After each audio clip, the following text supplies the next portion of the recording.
Have you ever stood at a checkout counter, quietly hoping your card wouldn't decline? Have you ever pretended to be asleep while your parents argued about bills in the next room?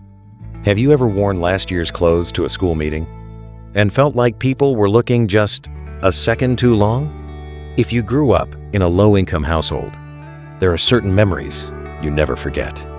Not because they were dramatic, but because they taught you something very early. Don't ask for too much. Don't spend too much. Don't be a burden. And then you grow up and people call you money-obsessed, materialistic, too calculating, emotionally guarded. What they don't understand is this: you're not afraid of being poor. You're afraid of feeling powerless the way you did when you were a child. For many people who grew up in poverty, childhood wasn't a time of self-discovery. It was a time of learning how to calculating how much was left at the end of the month, calculating whether to ask for something or stay quiet, calculating whether a school trip was worth the financial stress. A typical child might ask, "Can I get this?" A child who grew up struggling asks, "Can we afford this?" When you see them as adults being overly careful with money, it's easy to label them.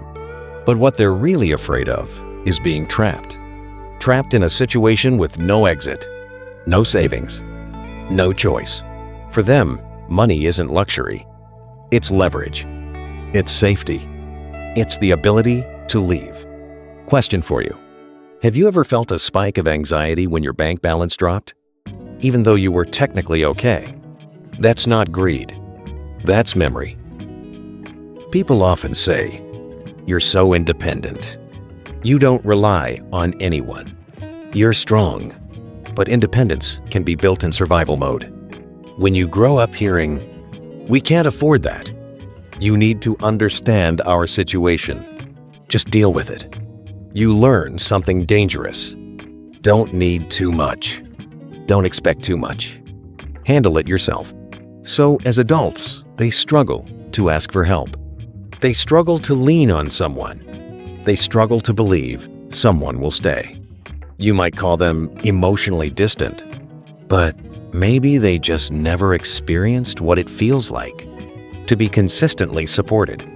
Let me ask you, do you feel uncomfortable asking for help even when you're exhausted? Poverty isn't just about lacking money. It's about watching your parents feel embarrassed at school meetings. It's about saying, "I don't even want it," when you actually did. It's about not going on trips, because it's not a big deal. When a child grows up being compared directly or indirectly, they develop a radar for judgment.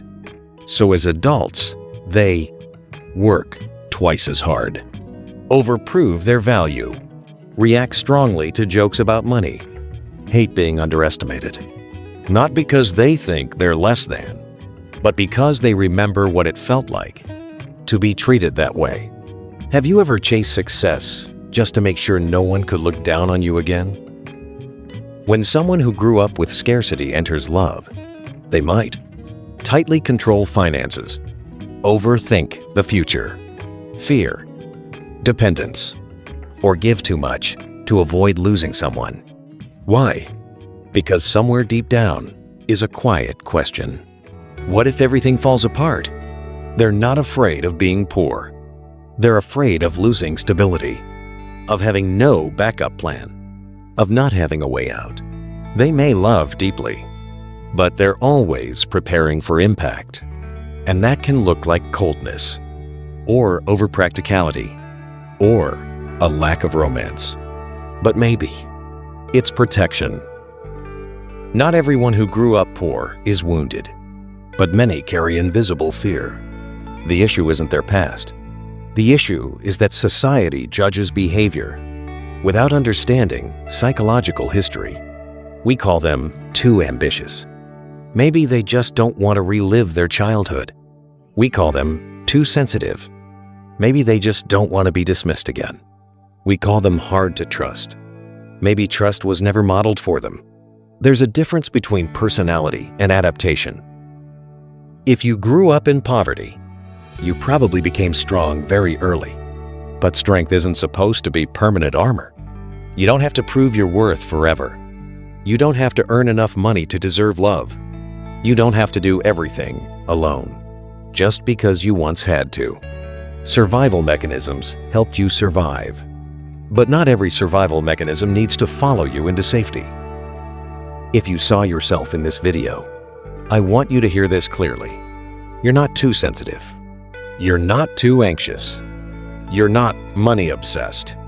You were just a child who had to grow up too soon. And if you're still bracing yourself, so you never go back to that place, maybe give yourself one small moment today, not to erase the past, but to admit that was hard and it shaped me. If this video put words to something you've never said out loud, leave a single period in the comments. You don't have to explain your whole story, just a period, so you know you're not the only one.